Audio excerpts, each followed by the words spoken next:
The night I realized my wife wasn't mine anymore, the porch light flickered like it was deciding whether to stay or go. After 41 years of marriage, I thought I knew every reason a light might waver until I caught her red handed. My name is Harold. I'm 69 years old, retired from the county water department. I've lived in the same house for almost 4 decades. I know every squeak of the floorboards, every branch that scratches against the window when the wind picks up. My life is predictable, steady, maybe even boring to some. But to me, that steadiness was comfort. And for most of my life, my wife Linda was part of that comfort. She's 66, runs costumes for the community theater, and is well known in town for her charity work. People smile when they see her coming. They trust her. She has always been the kind of woman who makes other people feel like they matter. If you had asked me a year ago what our marriage was like, I would have said ordinary. Ordinary in the best way. We'd raised 2 kids, seen them off to their own families, and made peace with the quiet that followed. We had our routines: Saturday morning pancakes, church on Sunday, and coffee on the porch when the weather was good. I believed we were safe in that routine. The first cracks were small, almost invisible. Linda started staying late at the theater. Dress rehearsals, she said. The director's indecisive, and someone has to hold things together. She'd come home with glitter on her sleeves or paint on her hands, and I would tease her, "You sure you weren't in Las Vegas without me?" She'd laugh, but it was the kind of laugh that doesn't quite reach the eyes. At first, I ignored it. After all, she'd always been devoted to her work there. But then came the phone. We'd always been a couple who left phones lying around without worry. If mine rang and I was outside, she'd pick it up. If she needed to Google a recipe, she'd use mine. Nothing secret, nothing hidden. Until suddenly, it was different. Her phone started living face down, notifications silenced. If I asked, she'd smile and say, "Oh, the kids from the theater text nonstop. It's chaos." That explanation worked the first time, maybe even the second. But after that, it didn't sit right. The little signs piled up. A new blouse appeared in the laundry, tag still fresh. When I asked, she said it came from the discount rack. She deserved a treat, she told me. I agreed. She did.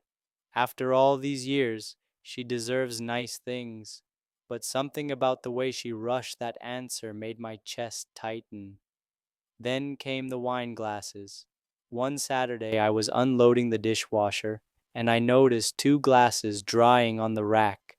Not mugs, not juice tumblers, wine glasses. We rarely drink, except at holidays or when the kids visit. I asked, casually, "Who came by?" Linda said, "Oh, Martha from choir." We had a glass after rehearsal. Later that week at church, I asked Martha how she liked the new Shiraz Linda had bought. Martha looked confused. She said she hadn't been over in weeks. Her knees had been giving her trouble. That was the moment the ache in my chest stopped being imagination. The money came next. A handful of charges showed up on our shared bank account. Baxter's Diner. Not once, not twice, but a pattern. Baxter's is across town, near the old mill road.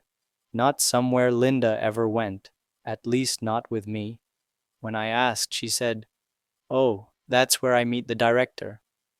He hates email, says it kills creativity." It might have been a good explanation for someone else, but I'd lived long enough to know when an answer is meant to close a door instead of open it. I tried to brush it off, told myself I was being foolish. After all, we'd been married for more than 40 years.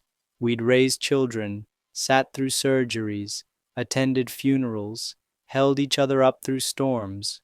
Surely I wasn't the kind of man who had to worry about affairs. But loneliness has a way of creeping in, even when you're not alone. Conversations at home grew shorter. Grocery lists, thermostat settings, updates on our grandson. Nothing deeper.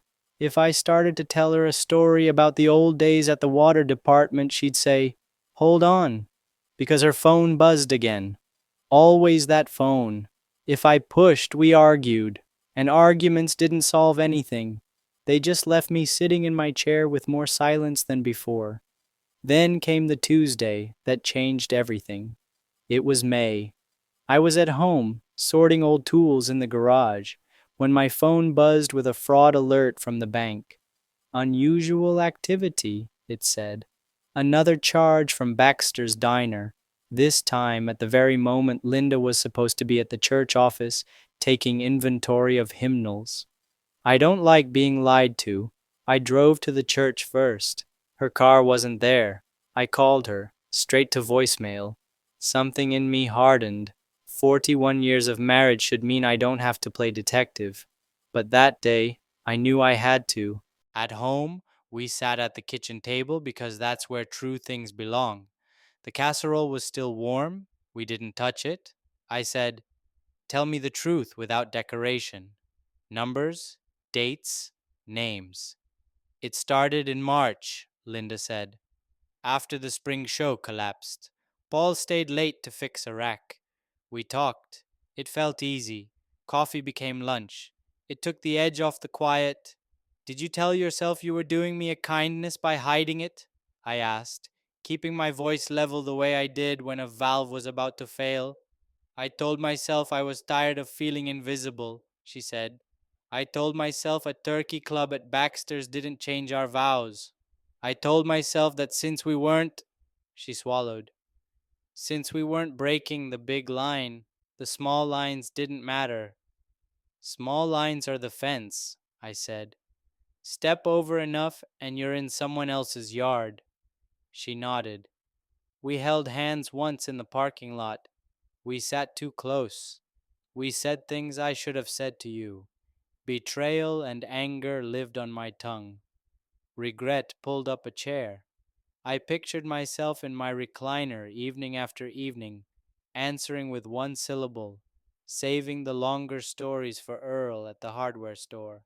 I'm not the cause of what she did, but I know the emptiness that gave it room. "Any hotel rooms?" I asked. "Any more lies shaped like receipts?" "No," she said. "No overnights, no travel, no messages that can't be read, just the lunches, the talking, the closeness Paul called while we sat there. I let it go to voicemail. He said he was ashamed, that grief had bent him into bad shapes, that he wouldn't speak to Linda again.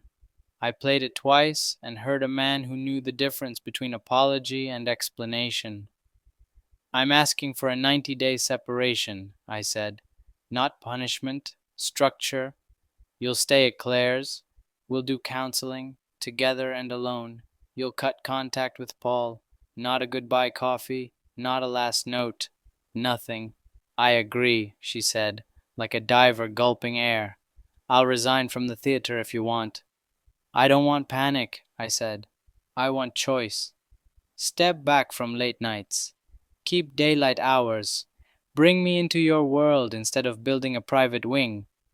She packed a bag. At the doorway she said, "I am sorry, Harold." I nodded because there are only so many times a sentence can be spoken before it turns flimsy. That night I learned how a quiet house makes louder noises. The refrigerator clicked, the ducks sighed, the clock announced every minute. Heartbreak lay across my chest and refused to move. Around 2, I fixed the porch light. Loose neutral on the switch. The easy fix made me angry and grateful at the same time. In the morning, I called our kids. Claire said, "Dad, protect your peace."